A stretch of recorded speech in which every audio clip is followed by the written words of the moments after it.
146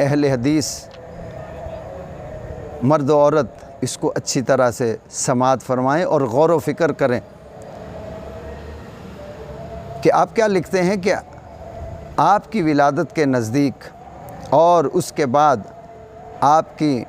نبوت کی علامات، فرماتے ہیں کہ علامات میں سے جو کچھ ظاہر ہوا اس میں سے ایک وہ ہے جسے طبرانی نے عثمان بن ابی العاص ثقفی سے اور اس نے اپنی والدہ سے روایت کیا ہے کہ میں سرور دو عالم نبی رحمت صلی اللہ علیہ وآلہ وسلم آپ کی والدہ ماجدہ حضرت آمنہ خاتون رضی اللہ تعالی عنہا کے پاس تھی۔ جب آپ کو درد زا شروع ہوا تو میں نے ستاروں کو دیکھا کہ وہ نیچے جھک رہے ہیں، حتیٰ کہ میں نے گمان کیا کہ وہ مجھ پر گر پڑیں گے۔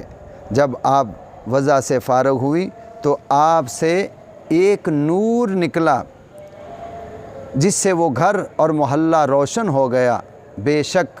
رسول اللہ صلی اللہ علیہ وآلہ وسلم کی والدہ ماجدہ نے بھی آپ کی ولادت کے وقت ایک نور دیکھا جس سے شام کے محلات روشن ہو گئے۔ اب میرے بھائیوں، آپ نے یہ سماعت فرمایا، اور یہ لکھنے والے کون ہیں؟ مولوی ابراہیم میر سیال کوٹی نے بھی اسے اپنی کتاب میں یہ لکھا جو میں نے عرض کیا، یہ وہ آپ نے ہی لکھا، اور کتاب ان کی ہے سیرت المصطفیٰ، اور اس کا جلد نمبر اول ہے اور صفحہ نمبر 146 اور 147 ہے۔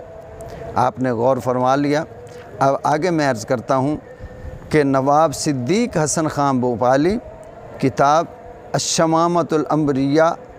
سے میلاد شریف کے واقعات اس طریقے سے بیان کر رہے ہیں۔ آپ فرماتے ہیں نواب صاحب کہ حضور صلی اللہ علیہ وآلہ وسلم کی ولادت شریف کے واقعات کا تذکرہ اس طرح صفحہ نمبر 8 پر لکھا کہ فرماتے ہیں کہ سرمنگی چشم سرمنگی چشم پاکیزہ تن ناف بریدہ ختنہ شدہ پیدا ہوئے، اور آگے لکھتے ہیں کہ حمل رہتے ہی زمین سر سبز ہو گئی، درخت پھل لائے، ہر طرف سے مال آنے لگا۔ اب آقا علیہ الصلوۃ والسلام کی آمد کا وہ اس طرح ذکر کر رہے ہیں کہ آنکھوں میں سرما لگا ہوا تھا، پاکیزہ تن تھا، ناف بریدہ یعنی ناف کٹی ہوئی تھی، ختنہ ہوا تھا، ختنہ شدہ پیدا ہوئے یعنی ختنہ پہلے ہی ہوا تھا۔ اور فرماتے ہیں کہ جب حمل رہتے ہی، حمل ٹھہرتے ہی زمین سر سبز ہو گئی، درخت پھل لائے اور ہر طرف سے مال آنے لگا۔ اب آگے نواب صاحب کیا لکھتے ہیں؟ نواب صدیق حسن خان صفحہ نمبر 9 پر لکھتے ہیں کہ سرکار مدینہ صلی اللہ علیہ وآلہ وسلم آمنہ رضی اللہ تعالیٰ عنہ فرماتی ہیں، آپ کی امی جان فرماتی ہیں کہ میں نے مشارق و مغارب ارض کو دیکھا، 3 علم دیکھے یعنی 3 جھنڈے دیکھے، ایک مشرق میں، ایک مغرب میں، ایک پشت کعبہ پر، تو مجھ کو درد ولادت ہوا، حضرت پیدا ہوئے، دیکھا تو آپ سجدے میں ہیں۔ اب نواب صاحب لکھ رہے ہیں اپنی کتاب میں، اور صفحہ نمبر 9 ہے، اور کتاب ہے الشمامۃ الانبریاء، کہ فرماتے ہیں کہ آمنہ پاک رضی اللہ تعالی عنہا نے فرمایا کہ میں نے مشارق و مغارب ارض کو دیکھا اور 3 جھنڈے دیکھے، ایک مشرق میں، ایک مغرب میں اور ایک کعبے کی چھت پر۔ تو فرماتی ہیں کہ جب وہ میرے حضور میرے لال پیدا ہوئے تو آپ نے سر سجدے میں رکھا۔ اب میرے علماء اہل حدیث اور عوام الناس اہل حدیث اس بات پہ غور و فکر کریں اور اچھی طرح اس کو سمجھیں کہ ہم جس آقا علیہ الصلوۃ والسلام کا کلمہ پڑھتے ہیں ان کی شان اور عظمت کیا ہے، اور پھر اس بات پر بھی غور کریں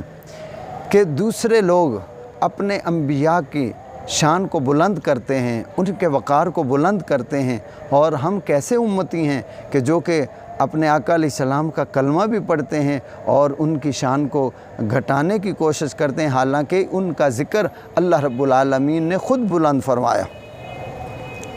اب آگے چلیے کہ مولانا ثناء اللہ امر تسری سب سے پہلے سردار اہل حدیث مولوی ثناء اللہ آپ کی تفسیر جو کہ عربی میں ہے، جس کا نام تفسیر القرآن و کلام الرحمن ہے، کہ صفحہ نمبر 22 کی عبارت پیش کی جاتی ہے، جو کہ اس آیت شریفہ کے تحت لکھتے ہیں کہ وَقَانُوا مِن قَبْلُ يَسْتَفْتِحُونَ عَلَى الَّذِينَ كَفَرُوا، اس کے حوالے سے لکھتے ہیں کہ اور وہ کافروں پر فتح مانگتے تھے نبی آخر الزمان علیہ السلام کے وسیلے سے۔ اب یہ مولانا ثناء اللہ انہوں نے اسے لکھا ہے اور اپنی تفسیر میں لکھا ہے۔ اب اسے اور آگے ہم لے چلتے ہیں کہ مولوی ابراہیم میر سیالکوٹی، موجودہ امیر جمعیت اہل حدیث ساجد میر کے دادا جان، وہابیوں کے شیخ الاسلام مولوی ابراہیم میر اپنی کتاب سیرت مصطفیٰ صلی اللہ علیہ وآلہ وسلم کے صفحہ نمبر 46 جلد نمبر اول میں لکھتے ہیں کہ اس آیت میں اہل کتاب کی اسی حالت کا ذکر ہے، اور اس وجہ سے خدا تعالیٰ ان کو ملزم قرار دیتا ہے کہ آپ کے ظہور سے پہلے تو وہ دعائیں مانگتے تھے اور خداوند ہم کو نبی آخر الزمان کی برکت سے کفار پر فتح بخش، لیکن جب وہ نبی علیہ السلام آ گیا اور انہوں نے اسے آثار اور علامات سے پہچان لیا تو وہ کافر ہو گئے تھے۔ اب اس میں مولوی ابراہیم صاحب آپ لکھتے ہیں کہ وہ لوگ نبی کریم صلی اللہ علیہ وآلہ وسلم آپ کے وسیلے سے دعائیں کرتے تھے، اور جب آپ صلی اللہ علیہ وآلہ وسلم تشریف لے آئے تو پھر انہوں نے اپنے آپ کو ہٹا لیا، یعنی پھر وہ کافر ہو گئے۔ تو میرے دوستو، اب یہ آپ نے سماعت فرمایا، یہ میں نے علماء اہل حدیث کے حوالے سے عرض کیا ہے جو اکابر علماء اہل حدیث نے بیان کیا ہے۔ اب میں آخر میں عرض کرتا ہوں کہ اگر یہ سب اہل حدیث اور اہل دیوبند حضرات اپنے مولانا صاحب